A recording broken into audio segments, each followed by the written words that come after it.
Pemirsa, perputaran uang dari judi online di Indonesia akhirnya menunjukkan tren penurunan tajam jelang akhir 2025. Kepala PPATK Ivan Yustiavan dan mengungkap nilai transaksi judi online per Oktober 2025 tercatat sebesar 155 triliun rupiah, turun 56,82% dibandingkan total transaksi sepanjang 2024 yang sempat menembus 359 triliun.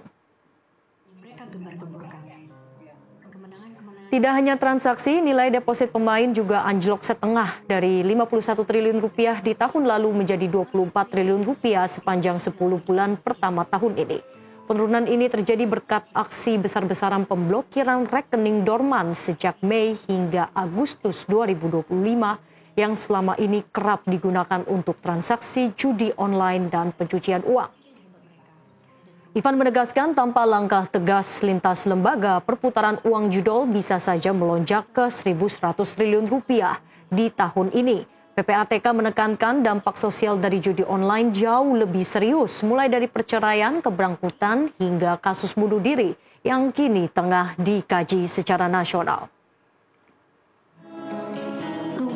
Belajar dari pengalaman ini, apa yang akan terjadi berdasarkan data yang ada, apa yang akan terjadi pada tahun 2025. Kalau kita tidak kumpul begini, kalau kita silo, bekerja secara silo, misalnya sendiri-sendiri, egosentris dan segala macam, PPATK memprediksi akan ada tekanan fintech yang kemudian berakibat dari 359 di tahun 2024 akan menjadi 1.100 triliun di tahun 2025.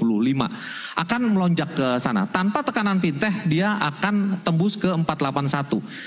Kita lihat lagi, kalau kita tekan nih sekarang, dia hanya akan tumbuh di akhir tahun 2025 hanya akan tumbuh 205 triliun.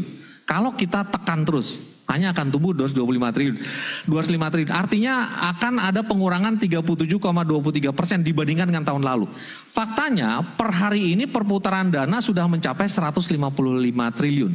Per hari ini perputaran dana sudah sampai 155 triliun dengan deposit hampir 25 triliun. Dengan deposit itu masukin setoran 25 triliun. Jika ini konstan saja kita bekerja dengan arahan Bapak Menko tentunya kalau per hari ini 155 triliun, tinggal 2 bulan lagi sampai Desember, itu kita bisa tekan di bawah 359 triliun dibandingkan dengan tahun lalu. Itu bisa kita tekan, insya Allah bisa kita tekan. Tapi kalau kita lose sedikit, itu akan melonjak. Kalau kita nggak tekan, lalu kemudian ada tekanan fintech, itu akan melonjak sampai 481, which is menjadi lebih tinggi dari tahun sebelumnya. Nah, pilihan kita sebenarnya adalah menguatkan lagi. Bisa nggak kita menguatkan lagi? Prof, izin Prof. Bisa nggak kita menguatkan?